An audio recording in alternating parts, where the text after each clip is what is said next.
ఇంతకుముందు వక్తలు చెప్పినట్టుగా రామచంద్రరావు గారు వారు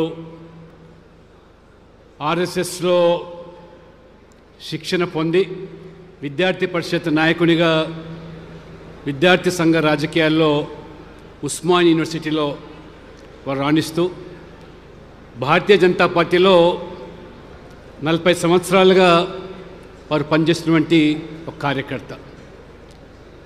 ఇది ఒక కార్యకర్తకు దక్కినటువంటి గౌరవం. కార్యకర్త అందరూ కూడా గమనించాలి, నమ్ముకున్నటువంటి సిద్ధాంతానికి పార్టీకి పనిచేసినప్పుడు ఇది పదవి కాదు, ఇది ఒక బాధ్యత, గురుతరమైన బాధ్యత. విశ్వేశ్వరరెడ్డి గారు చెప్పినట్టుగా మిగతా రాజకీయ పార్టీలో అధ్యక్షులుగా వారు పదవిని అనుభవించడానికి బాధ్యతలు స్వీకరిస్తారు.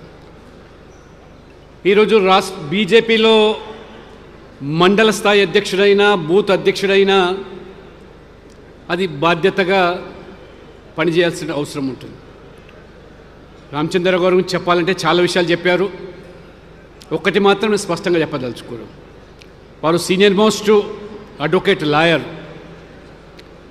వారు హైకోర్టులో సుప్రీంకోర్టులో కూడా అనేక కేసులు వాదించి బీజేపీలో కూడా నేషనల్ లెవెల్లో లీగల్ సెల్కు కో-కన్వీనర్గా పనిచేశారు.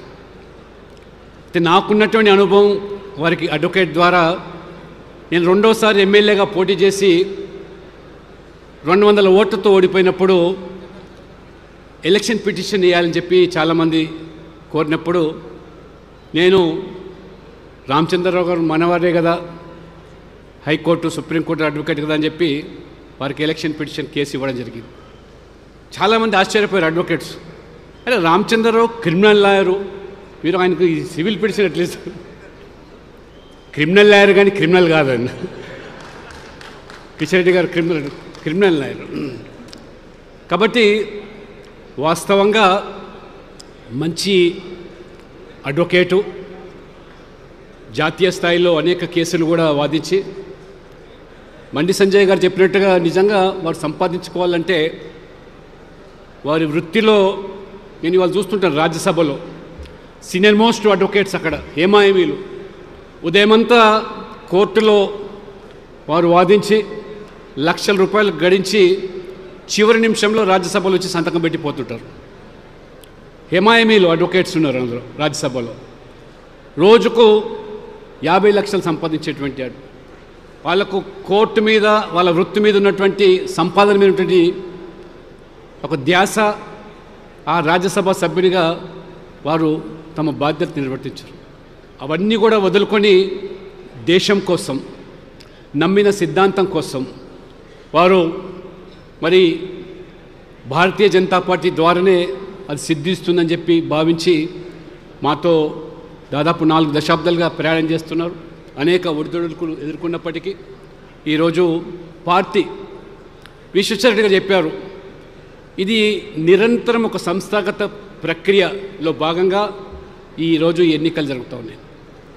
ఇవాళ నేను జాతీయ స్థాయిలో ఎన్నికల అధికారిగా ఉన్నానంటే పార్టీ గుర్తించి మోదీ గారు కానీ జేపీ నడ్డా గారు, అమిత్ షా గారు, సంతోష్జీ గారు ఈ బాధ్యత కల్పిస్తే ఇది కార్యకర్తలు ఎవరైతే మమ్మల్ని ఈ స్థాయికి ఇవాళ పెంచారో అది కార్యకర్తల కృషి, పట్టుదల, క్షేత్రస్థాయిలో వారు చేసిన త్యాగాలు, వారు అనేకమైనటువంటి ఘర్షణలకు లోబడి ఇవాళ వేదిక మీద ఉన్నటువంటి నాయకత్వాన్ని తయారు చేస్తున్నట్టే ఈ ఘనత కార్యకర్తలకు దక్కుతుంది. ఎన్నికల అధికారిగా ఈరోజు దేశవ్యాప్తంగా ఈ ఒక్కరోజు 8 రాష్ట్రాల్లో అధ్యక్షుల ఎన్నిక ఇవాళ జరుగుతోంది, ప్రకటించడం జరుగుతోంది. ఈ పార్టీకి మొదటి విడతలో 14 రాష్ట్రాల్లో అధ్యక్షుల ఎన్నిక ప్రక్రియ పూర్తయింది. ఇప్పుడు ఈరోజు 8 రాష్ట్రాల్లో అధ్యక్షుల ఎన్నిక పూర్తవుతున్నది. 2-3 రోజుల్లో ఇంకా 6 రాష్ట్రాలు అయిపోతాయి.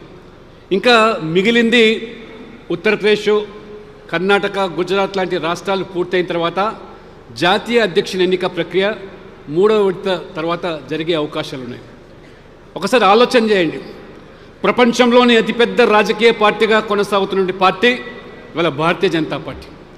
14 కోట్ల సభ్యులు, 14 కోట్ల సభ్యులు ఉన్నటువంటి పార్టీలో గత 6 మాసాలు పైగా ఈ ప్రక్రియ జరుగుతున్నదంటే అంతర్గత ప్రజాస్వామికంగా ఇది ఏకైక పార్టీ భారతీయ జనతా పార్టీలో మాత్రమే ఇది సాధ్యమనేది.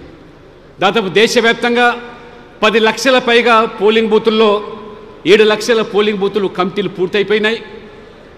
దాదాపు 18,000 మండల కమిటీల్లో ఈ పార్టీకి 15,000 పైచీలకు మండల కమిటీలు పూర్తి చేసుకున్నాం. 1,993 జిల్లా కమిటీల్లో 900 పై జిల్లా కమిటీలు పూర్తి చేసుకున్నాం.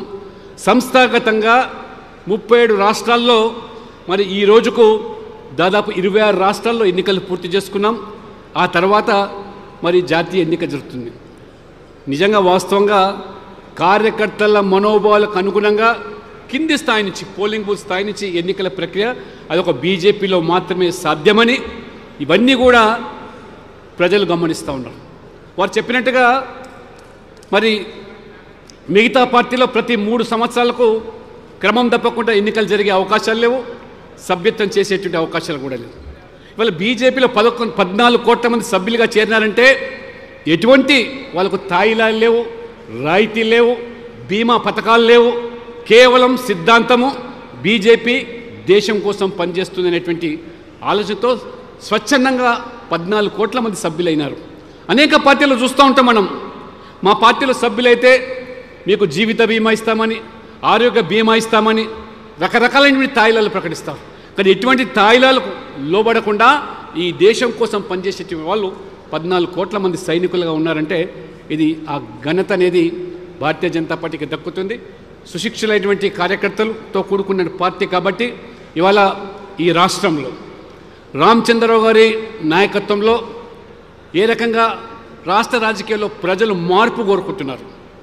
గతంలో 10 సంవత్సరాలు బీఆర్ఎస్కి అవకాశం ఇచ్చారు. అది పూర్తిగా కుటుంబ పార్టీ, అవినీతి పార్టీ, కోట్లు గడించి ఏ రకంగా తెలంగాణను కొల్లగొట్టారో ప్రజలు ఇవాళ ఆ మార్పు కోరుకొని కాంగ్రెస్కి అవకాశం ఇస్తే కాంగ్రెస్ ఇవాళ తెలంగాణ సంపదను దోచుకొని ఢిల్లీకి ఇవాళ కప్పం గడుతూ ఉన్నారు. ఇవాళ తెలంగాణ సంపద ఏ రకంగా దోపిడీ గురవుతున్నదో లక్షల కోట్లు మరి ఇవాళ ఇక్కడ ఉన్నటువంటి రైతాంగం కానీ కార్మికులు కానీ కష్టపడి సంపాదించిన సంపదను ఈ రకంగా ఈ 2 పార్టీలు తెలంగాణను దోచుకొని ఏ రకంగా ఈరోజు మార్పు కోసం చూస్తారు. కాబట్టి ఇవాళ మార్పు అనేది అది బీజేపీ వల్లనే సంభవం అని చెప్పి ప్రజలు విశ్వసిస్తున్నారు. కాబట్టి ఇవాళ భారతీయ జనతా పార్టీ అధ్యక్షుడు అంటే ఒక వ్యక్తి నడిపించే పార్టీ కాదు. ఇది సమిష్టి నిర్ణయము, సమిష్టి నాయకత్వంతో నడిచేటువంటి party. Team decides, president presides. కాబట్టి ఇవాళ ఒక టీమ్గా పనిచేసేటువంటి పార్టీ భారతీయ జనతా పార్టీ. కాబట్టి సమిష్టి నిర్ణయాలు, సమిష్టి నాయకత్వం, దానికి అధ్యక్షుడు మన క్యాప్టెన్ మాత్రమే. కాబట్టి పోలింగ్ బూత్ ప్రెసిడెంట్ కూడా ఇవాళ రాష్ట్ర అధ్యక్షుడు అని చెప్పి భావించి పనిచేస్తేనే రామచంద్రరావు గారికి మనం ఇవాళ పూర్తిగా అండగా ఉన్న వాళ్ళు అవుతాం.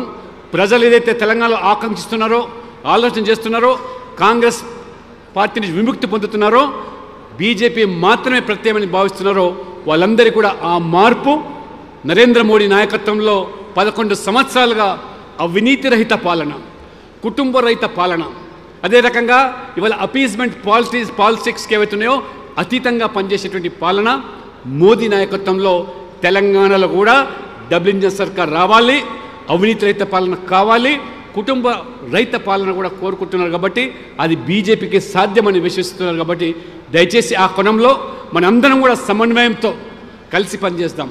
ఆ రకంగా అందరం కొత్త పాత అనేటువంటి అభిప్రాయాలు లేకుండా అందరం కలిసి ఇంకా ఈ పార్టీని బలపరచడానికి వచ్చే వాళ్ళని స్వాగతిస్తాం.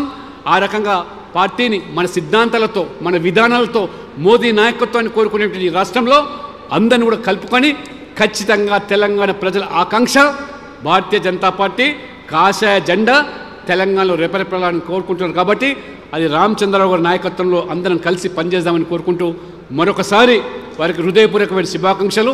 భగవంతుడు వారికి ఆయురారోగ్యాలు ప్రసాదించి వారు ఈ పార్టీని అధికారంలో తీసుకొచ్చేదానికి కష్టపడి పనిచేస్తారని అందరం కూడా వారికి అండగా ఉంటామని చెప్పి కోరుకుంటూ అసలైన తొలి వెలుగు. ఫాలో వాట్సాప్ @తొలి వెలుగు official.